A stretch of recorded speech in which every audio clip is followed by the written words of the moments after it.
Thank you for watching, liking, commenting, sharing, and subscribing right now. We've crafted an article for you on lockergnome.com. You're more than welcome to read along as I through this video.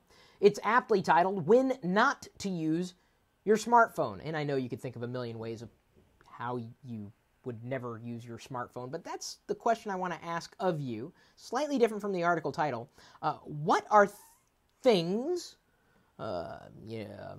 actions, items, whatever, what are things you can't use a smartphone to do?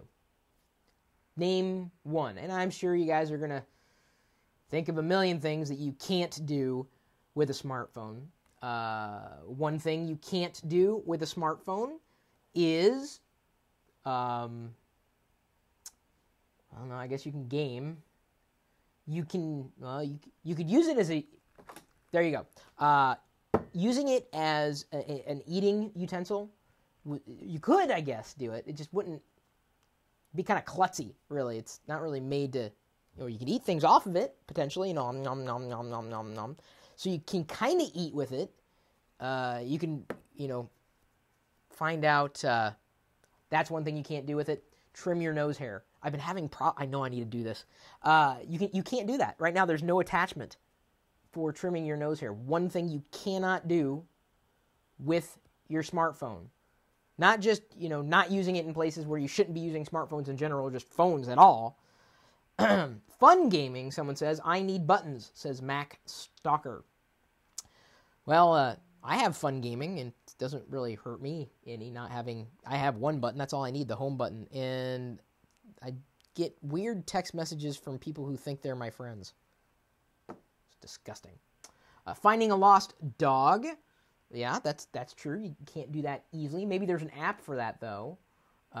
Use the touchscreen as a mouse or touchpad. You can do that, Ojamar. You can. Drink beer, says Vorberg. That is true. You could use it as an eating utensil, not as a drinking utensil, really. It'd be kind of strange. Clean your car, says Windows Tech Talker. It's another thing you cannot do with your smartphone. You can't pop your zit on your nose, too, says Chad783. Well, mine went away, but you're right. It would be a little awkward. You can't... What is it with me and smartphones and noses today? Fill a tire with air, says Spring794. What are things that you can't do with your smartphone? Says you can do so many things with all these applications. What are things you can't do? And as I said, we've got a corresponding article for this. When not to use your smartphone. So even if you can use it to do something, doesn't mean you always should. And we've outlined where you would not want to use your smartphone in that article on lockergnome.com that we've linked in the description. And if you find it interesting or if you have any other ideas, feel free to share whatever you're thinking, which I'm sure you're doing anyway. At least I'd hope.